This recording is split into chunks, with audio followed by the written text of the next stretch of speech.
tiveram a sensação de ter o que eu chamo de vida merda? O que eu vou falar no sentido... Eu tenho a sensação de ter vida merda às vezes, cara. Eu vou falar uma coisa típica de vida merda. É foda. Eu vou falar um pouquinho sobre... É você acordar... Eu já tive a sensação. É acordar querendo que o dia termine. Uhum, É você acordar, acordar- não quer nem sair da cama. E quer que aquilo tudo acabe. E um dos motivos que acontece isso é que você começa a viver um personagem. Carl Rogers vai falar que existe a perspectiva interna e externa. Tem um Igor, cara. Tem um Douglas que eu nunca vou conhecer, cara. E que nem as pessoas que vêm com você conhecem. Nem as pessoas mais... Elas conhecem mais do que eu, claro. Mas ninguém conhece o Igor de verdade. Ninguém conhece o Douglas de verdade.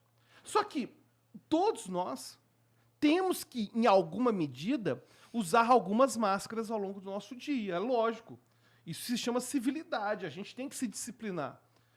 A questão da docilização. Foucault falava muito disso. Domesticar-se. Quem fala Foucault? Foucault. Tá. Michel Foucault falava disso. Da gente estar se docilizando, estar se domesticando.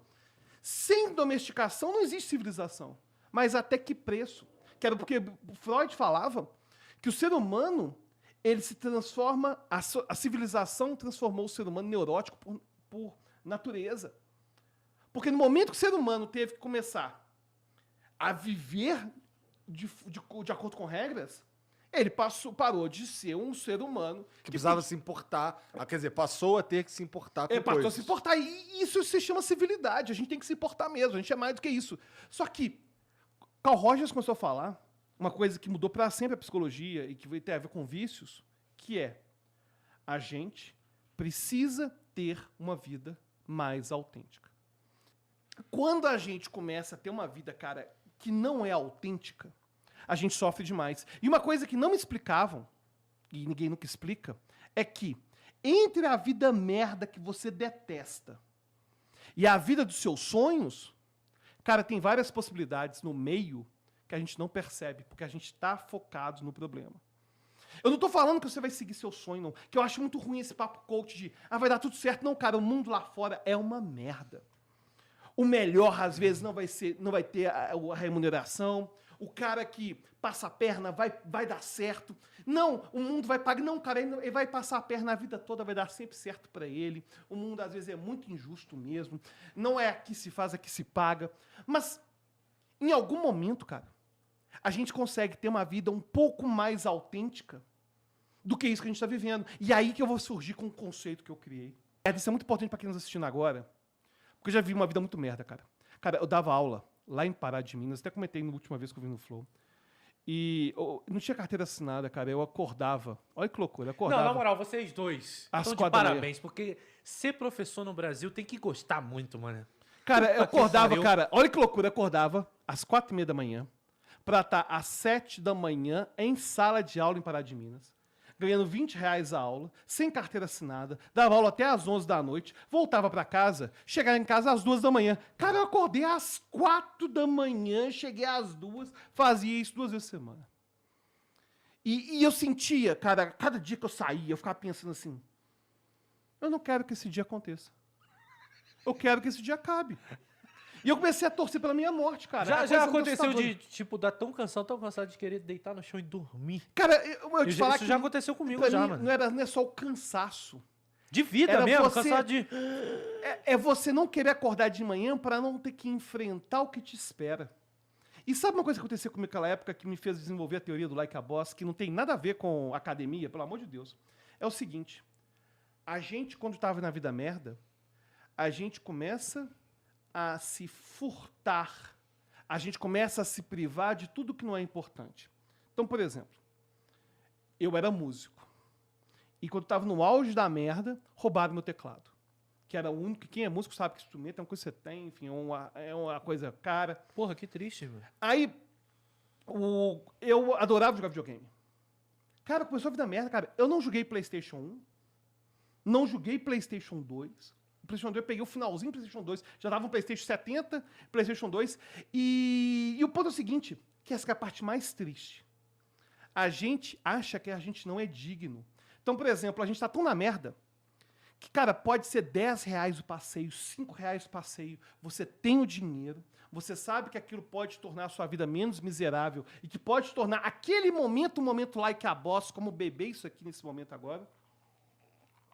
E você simplesmente se furta disso. Sabe por quê? A gente vai tirando tudo aquilo na vida que não é importante. Ah, mas eu tiro o videogame porque não é importante. Ah, eu tiro a música que não é importante. O importante é pagar boleto. Cara, você vai tirando tudo que não é importante. Até que em algum momento, nada mais importa. E quando você já tirou tudo, cara, não tem mais nada para tirar, as pessoas podem te perguntar, o que você gostaria? E se você agora tivesse um grande podcast igual o Flow, o que você faria? Não sei. A pessoa não é capaz de te dizer um passeio que ela gostaria de fazer. E muitas vezes porque ela está aprisionada numa vida tão merda que ela ela começa a achar que nada daquelas pequenas coisas que importavam tanto vale a pena. E a pessoa começa, cara, a ter uma vida de simplesmente negar qualquer tipo de pequeno prazer. Eu conheço gente, cara, que às vezes tem um salário, eu tinha um salário de R$2.000. E ficava tudo na conta. Ele falava assim, mas a minha cerveja artesanal que chega lá de uma assinatura, não sei o quê, ela tem. Porque nesse momento agora, eu tô tendo uma vida autêntica. Nesse momento agora, e a gente, cara, começa nessa loucura de falar, eu detesto essa expressão pagar boleto. Porque pagar boleto é uma expressão escrota. Porque é a expressão que dá a entender... é escrota. Escrota. É uma coisa escrota. Eu vou falar por quê. Porque dá a impressão que ser humano é pagar coisa. Não, cara. Inclusive, uma coisa que eu acho importante a gente ressaltar... Mas você paga as coisas que Não, você mas tem que pagar consome, né? mesmo. Não, mas tem que pagar. Mas eu tô falando o seguinte. Você começar a falar que eu só faço o que importa, torna a sua vida a mais desimportante de todas. Por mais que todos ao redor falem que ela é relevante. Inclusive, uma coisa interessante, que é um exercício que eu gosto de fazer, é a busca pelo ordinário. Porque todo mundo nos ensina a buscar o extraordinário. Ah, eu quero. Cara, claro que ser reconhecido é legal. Claro que você tem um livro que é best-seller, é lógico que é legal. É claro que você tem o Flow, que é o maior podcast do Brasil, like a boss, que construiu com muito suor aí nesse tempo todo. Claro que isso é legal, cara. Isso é o extraordinário. E todo mundo busca o extraordinário, mas nem todo mundo vai ter o extraordinário. Mas, até mesmo quem alcança o extraordinário, muitas vezes ignora a beleza do ordinário. A beleza de acordar de manhã e fazer um café com a família e comer um pedaço de pão. A beleza que é poder assistir um filme, sei lá, no Netflix. A beleza que é poder tomar esse drink aqui agora na companhia de pessoas que são interessantes, pessoas que você gosta, entendeu? Então, essa busca por uma vida autêntica é uma coisa que as pessoas não buscam mais. Você tem uma ideia, cara? Eu dava aula na faculdade de Direito, lá na Psicologia Jurídica, e eu perguntava, aqui vão sair os maiores juristas do país. Os maiores juristas do país vão sair dessa sala aqui do FMG. Se você pensasse em todos os movimentos, todas as ações que você tomou antes de sentar nessa sala, quantas que foi você, genuinamente você que escolheu? Por que você está aqui hoje?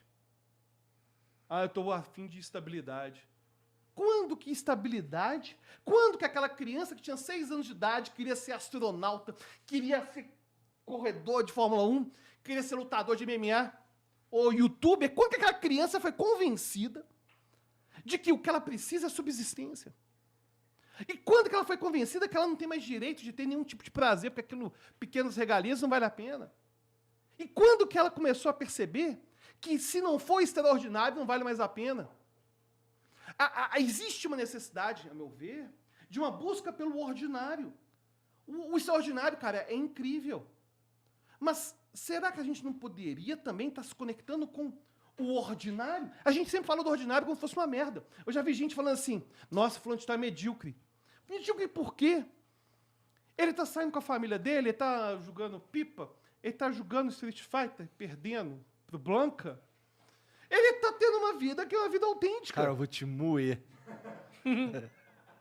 Isso aí é um desafio pra Street Fighter? É. Eu gostaria que a gente tivesse aqui, publicamente, você contar aqui. Alguém já te fez 3-0 no Street Fighter aqui no Flow antes? Não, Mas você virou 5-3. eu virei 5-3. Isso é uma lição da vida que a gente tem que saber quando parar. Quando eu fiz 3-0... Esse cara, ele falando esse bagulho aí da busca do ordinário e a existência do extraordinário, eu juro que se ele mandasse eu abrir a Bíblia em alguma página, eu abria, mané. Porque a gente procura por isso, né, meu parceiro?